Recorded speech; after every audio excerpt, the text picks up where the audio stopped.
చాలామంది guitar cupboard మెజర్మెంట్లు చెప్పన్నా అని కామెంట్ చేశారు. వాళ్ళందరి కోసం చెప్పే ప్రయత్నం అయితే నేను చేస్తాను. అర్థం చేసుకోవడానికి మీరు ట్రై చేయండి. సో ఇది కూడా అంతే అండి. 10 అడుగులు ప్లేస్ ఉండాలి.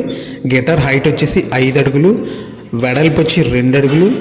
సో టీవీ బ్యాక్గ్రౌండ్లో ఆ ప్లేస్ వచ్చేసి 5.5 అడుగులు టీవీకి ప్రత్యేకంగా వదిలేసుకుంటే టీవీ మీరు ఎంత టీవీ కొనుక్కున్నా దాని ప్లేస్లో కరెక్ట్గా పర్ఫెక్ట్గా సెట్ అవుతుంది. సో అలాగే పైన ఎస్ వచ్చి 2 అడుగులు, కిందకు వచ్చేటప్పటికి 2.5 అడుగులు పెట్టుకోవాలి. మధ్యలో బాక్స్లు వచ్చేసి ఒక్కొక్కటి అడుగు పెట్టుకుంటే మీకు పర్ఫెక్ట్గా సెట్ అవుతుంది. సో అలాగే కింద రౌండ్ వచ్చేసి అది 18 అంగుళాల నుంచి 20 అంగుళాల దాకా పెట్టుకోవాలి ఆ ప్లేసు. అలా అయితేనే మీ మధ్యలో బాగా సెట్ అవుతుంది. అలాగే మీకు కొంచెం క్లియర్గా అర్థమైంది అనుకుంటాను. అర్థం కాకపోతే మళ్ళీ కామెంట్ చేయండి, మళ్ళీ చెప్పే ప్రయత్నం అయితే నేను చేస్తాను. అలాగే ఇల్లు కట్టుకునే ప్రతి ఒక్కరికి మన వీడియోలు షేర్ చేయండి, లైక్ చేయండి, కామెంట్ చేయండి. Thank you.